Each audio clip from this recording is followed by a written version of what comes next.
UP विधानसभा चुनावों में BJP की कोशिश थी कि वो सपा को अपनी पिच पर खींच लाए। अखिलेश यादव के मुंह से अब जिन्ना का नाम निकला तो बीजेपी को एक मौका मिलता दिखा। पार्टी के हर नेता ने इसे लपक लिया।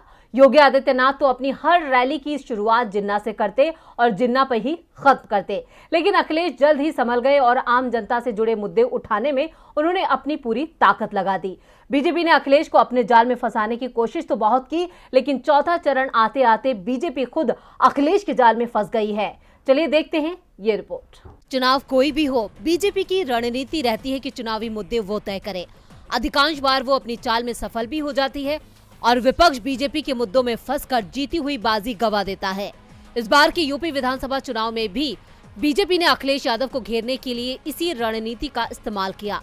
सबसे पहले चुनावों में जिन्ना की एंट्री कराई गई, लेकिन सपा के किसी भी नेता ने जिन्ना के नाम पर रिएक्ट नहीं किया।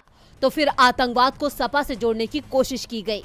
पीएम मोदी ने तो हरदोई की रैली में सपा की साइकिल को आतंकियों का वाहन तक बता दिया, लेकिन पीएम के बयान को सपा ने अपने ही हक में भुना लिया। पीएम के बयान को गरीबी विरोधी साबित करने की कोशिश शुरू कर दी और सपा काफी हद तक इसमें कामयाब भी हो गई। सपा चीफ अखिलेश यादव अपनी रैलियों में लगातार जनता से जुड़े मुद्दे ही उठा रहे हैं।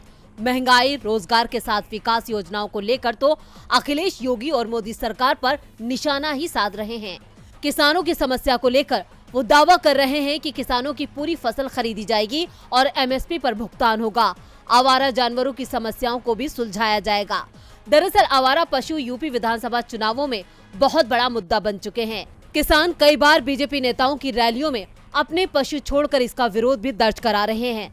आवारा पशुओं के चलते किसानों को सबसे ज्यादा नुकसान हो रहा है। रात रात भर किसान खेतों में पहरा देने को मजबूर हैं। उसके बावजूद वो अपने खेतों को आवारा पशुओं से नहीं बचा पा रहे हैं। अखिलेश यादव ने किसानों की परेशानी को समझा और सरकार बनने पर इस मुद्दे को हल करने का वादा भी कर दिया, जिससे किसानों का समर्थन सपा की ओर बढ़ता दिख रहा है। बीजेपी को जब अपनी हार तय दिखी तो उसे भी अब इस मुद्दे को उठाना पड़ रहा है जो अखिलेश यादव उठा रहे हैं। यानी अब बीजेपी अखिलेश यादव द्वारा बनाई गई पिच पर खेलने को मजबूर हो गई है। पीएम मोदी ने बहराइच की रैली में कहा कि चुनावों के बाद आवारा पशुओं की समस्याओं से निजात दिलाने की कोशिश की जाएगी। योगी आदित्यनाथ भी अब आवारा पशुओं से किसानों को हो रही परेशानी का जिक्र अपनी रैलियों में करने लगे हैं।